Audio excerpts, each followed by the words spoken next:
welcome back to my channel. I'm Holly Go Lately. Thank you so much for watching this video. It's a video about nothing that's any interest to anybody except for myself and you, maybe, if you're watching, if you're just watching to be supportive.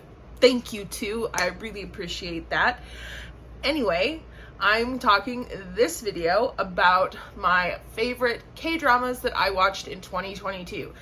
They're not all from the year 2022, and they are not the whole of all of the K-dramas that I watched and enjoyed in 2022, but like I mentioned previously, when I tried to make a list of television shows that I really enjoyed in 2022, it was an hour and a half long, the video.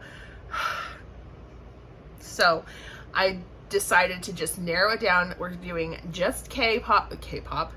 I've been saying K-pop this whole time. K-dramas. We're just doing K-dramas. I'm doing them by genre, and I will suggest them to you, tell you a bit of why I like them, where you can watch if you're interested, and then I also have maybe like a couple that aren't K-dramas that I also think are worth a watch, but we'll get to that. First of all, I wanted to say I have not been into K-drama for a very long time. There's lots of people, like even friends of mine, who have been fans, like Hallyu fans, freaking for a while, like 10, 15 years. I just started getting into it maybe like in 2020 at the earliest. I used to be into webcomics really strongly. So I'm just going to talk to you about my favorites from the following genres: comedy, history, romance, romantic comedy, mystery, thriller, horror, action, and fantasy. So I think that will take enough time. So I'm just gonna go into it. I'm not gonna explain. So for the first category, comedy, I have Backstreet Rookie, and I'll list each show's main actors and concepts down in the description box below, as well as link to where you can watch. But this is one that is romantic. There isn't a romance element, but it doesn't come into play throughout the majority of the show. There's a lot of comedy that's involved. But one thing that I found really enjoyable was how not seriously the show took itself, and the actors didn't take themselves seriously. Like, everything was just enjoyable and refreshing to watch, which is really what I look for in a lot of things, because I find it a means of escapism. So I want to feel like I am escaping from problematic personal life, you know? So Backstreet Rookie is my choice for my favorite comedy that I watched in 2022. History, I don't have one. I haven't gotten into the historical dramas yet. Joseon period, historical, like whether it's rom-com, whether it's action, whether it's mystery. There's all sorts of genres within these history genres, and I just have not yet gotten into them. So that's a situation that I can't recommend yet, because I haven't dived into this genre. Sorry about that. For romance, the most romantic show I think I watched, the one that stood out to me the most, was Another Miss O. And the reason I liked it was there was definitely some conflict between the romantic leads, but in the end, it's a happily ever after, and you don't have that sort of like not cliffhanger, but that like left unfinished feeling. Like maybe they could have done a little bit more, or shown a little bit more, or closed off this the series a little bit more. That's not there. And for me, that's really important, especially in a romantic type of show, or a like thriller or mystery type of show, because I want those storylines to be tight. Like, I want them to be wrapped up with a bow and hand delivered to me in the last episode. It's part of the reason I started watching K-dramas to begin with, because the shows I were watching, especially foreign shows, they weren't getting picked up for extra seasons, and so we'd be left hanging at the end of a first season or a second season, and I really wanted to see things get concluded. So that's important to me.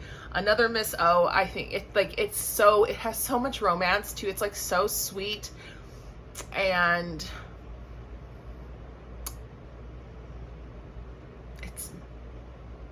there's a few that I really could have recommended.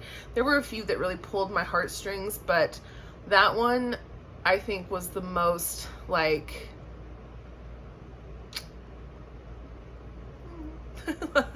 tear. For rom-com, I did separate this out because Another Miss O, I feel like, is not a lot of comedy elements. It's focused purely on the romantic aspect of the show, but also there are a lot of very romantic shows that have a lot of focus on comedic elements, and so for that I chose Love is a Bonus Book, which, if you haven't watched Love is a Bonus Book yet, it has like everything I love. It has an age gap relationship, it has friends to lovers, it has a ridiculous working environment. I love a ridiculous working environment. It has living together. I love that trope. Working hiding like your identity, like hiding your secret. I love that trope. It has like all of the comedic tropes and the romantic tropes that I love, wrapped up with the most beautiful actors and actresses, like, that I'm like, I think every actor and actress in that show is someone that I'm like, yes, I love you. Like, again, I'll list it down below because I don't want to butcher names or make wrong names because I didn't write it down, so going off of memory can be tricky. But definitely, if you haven't watched Love is a Bonus Book, I looked at it and I was like, is this kind of vintage feeling? But it's not at all. It's not. The mystery that I chose is Missing the Other Side. This is a sort of not underground, but it's a bit of an overlooked series on Netflix, and it actually has a second season that is airing as I am recording this, which I believe, based on what I've seen from other streaming sites, I think the second season will probably be released on Netflix once it's completed airing in Korea.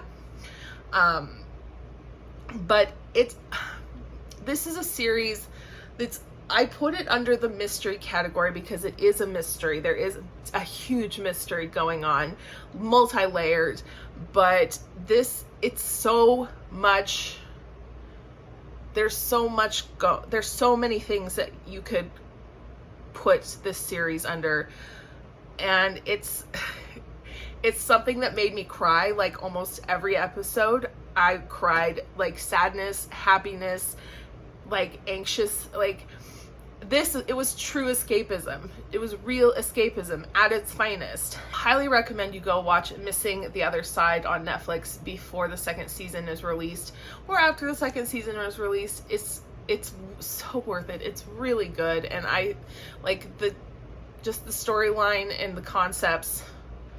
Top tier. For thrillers, so thriller, horror, action, and fantasy, a couple of these cross over quite a few of these genres. So I put them in the genre where I felt they fit best. So for thriller, I chose Black, and this could easily be under crime, mystery, comedy, romance, fantasy, action. It could be under all of these categories. Again, it's one of those like border breaking shows that has a lot going on, but I felt like it fit best under thriller because that's what I felt like. My heart was racing a lot. Like I was like on the edge of my seat type of energy. Unfortunately, this is no longer available on Netflix. It left Netflix last year, in 2022 in December, and I have a strong feeling it's going to Disney or Hulu Plus in the future, but I've not seen anywhere that has been able to confirm that. So right now, if you want to watch Black, you will have to find it online somewhere, and I'm not gonna link to anywhere that could get me in trouble. I'm sorry. For horror, I'm not a big horror fan. Gore is fine. I've mentioned this before. Gore is fine, but horror is not my jam. Horror. But I watched Sweet Home, and it was so good. I really, really liked it. The storyline, first of all, it was quite quick, quite tight, and also I believe Sweet Home was based off a webtoon as well, so that tends to be the kind, like, you'll notice I will tend to like shows based off of webtoons quite a bit, just because the webtoon writers have the opportunity to really develop their storylines and their characters, so it makes it easier for showrunners to do the same. But the horror aspects of it were really good. The elements, like the mysterious elements of it, I thought that they came up with quite an interesting plot device. One that made sense but wasn't too realistic, but also was like fit into what was going on. The characters were likable. Even though there were characters that didn't do great things, I still felt some type of way if they didn't make it to the end. Totally recommend. If you can handle gore, totally recommend Sweet Home. For action, it came in at the very last, literally in the waning hours of 2022. This came in and knocked the Missing the Other Side had been in my first place for dramas that I watched in 2022. This came in, like, I saw it recommended on a list that also recommended Sweet Home, and so I decided to watch, and it came in, it got in there, and it took over the spot for my favorite drama that I watched in 2022 for action, Taxi Driver. I told my husband, I was like, I have never in my life understood the desire to watch men hit other men until I watched Taxi Driver. And then I was like, yeah. Like, I was rooting like, and then the whole second half has a whole second plot, and it's like, it doesn't feel awkward or unfinished at all, although they are doing a second season, which I'm really looking forward to. You don't feel like you get left unfinished.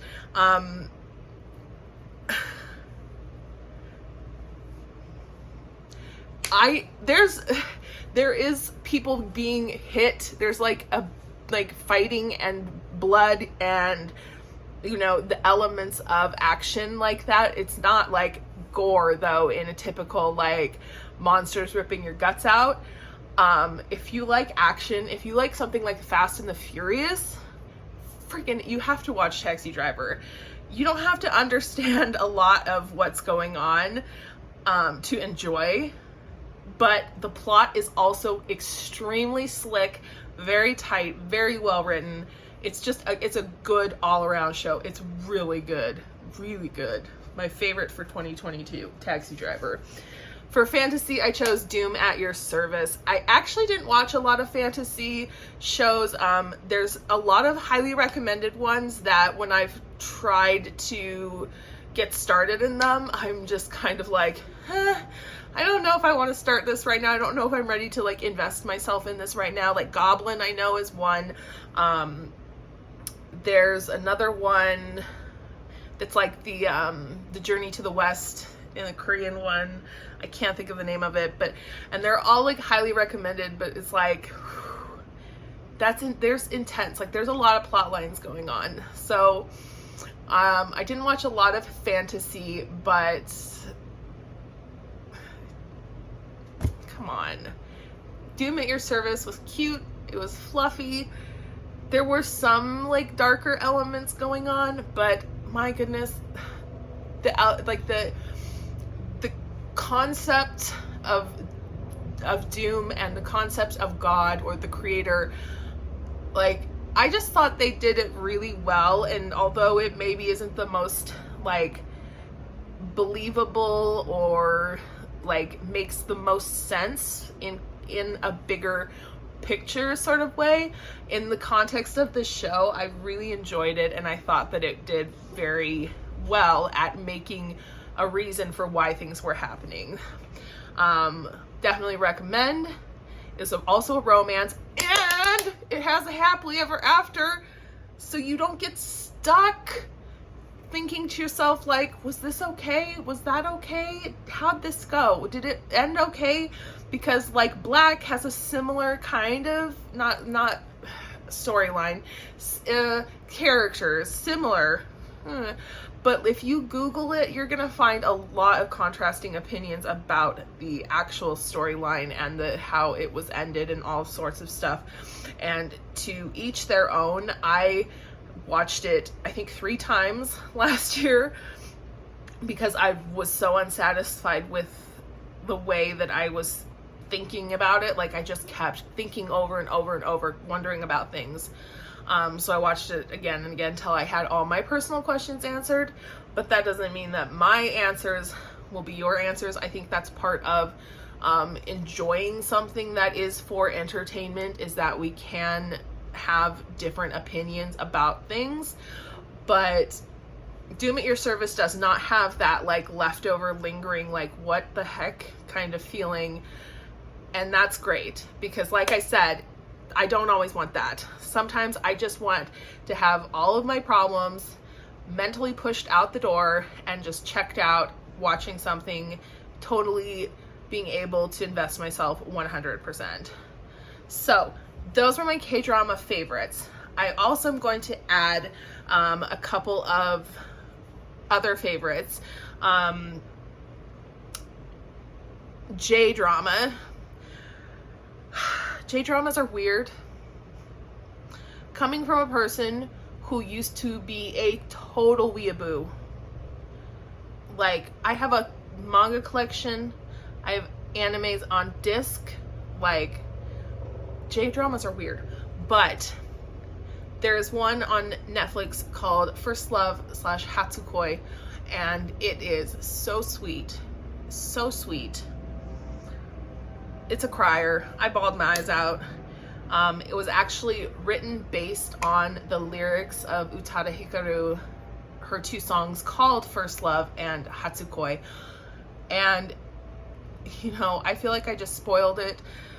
Maybe I won't put that in there, but regardless of like all of the stuff that the 2 leads go through, the ending, you feel satisfied, and it's really, really, really good.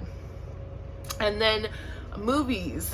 I don't watch a lot of foreign language movies, just in general, any foreign language movie, but I did watch on Netflix another zombie flick. It's called #Alive, and it was really good. It wasn't like, I mean, it was a zombie flick, so if you're looking for like real deep thinking, that's not going to be here, but it was entertaining and it removed me from my mental like place.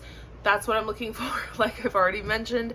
And the ending was like how they tied everything up in the ending. I was like, I would not have seen it coming.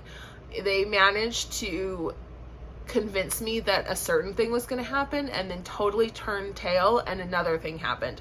And I was extremely surprised by that. And if you like zombie movies, I recommend it. And then last but not least, in some of my favorite TV from Netflix in 2022, I have to suggest it. This is not Korean, it's just my favorite. Half Bad, The Bastard Son and the Devil Himself. So good.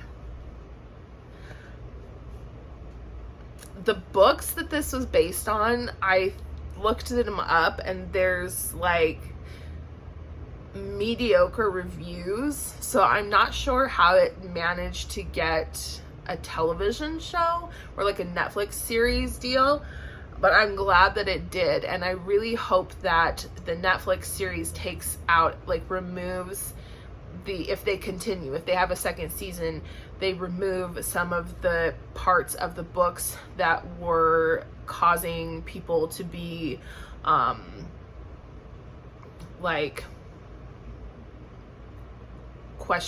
questioning, because the story is so good. Like the whole thing, the whole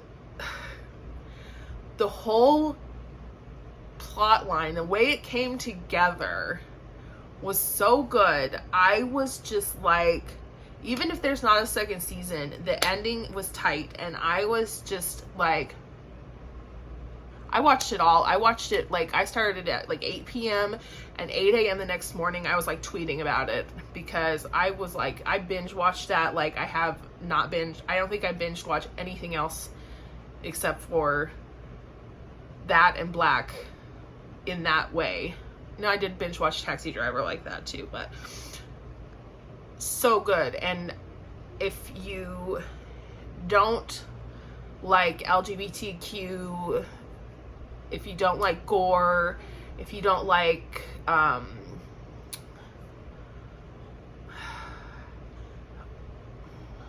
things that are like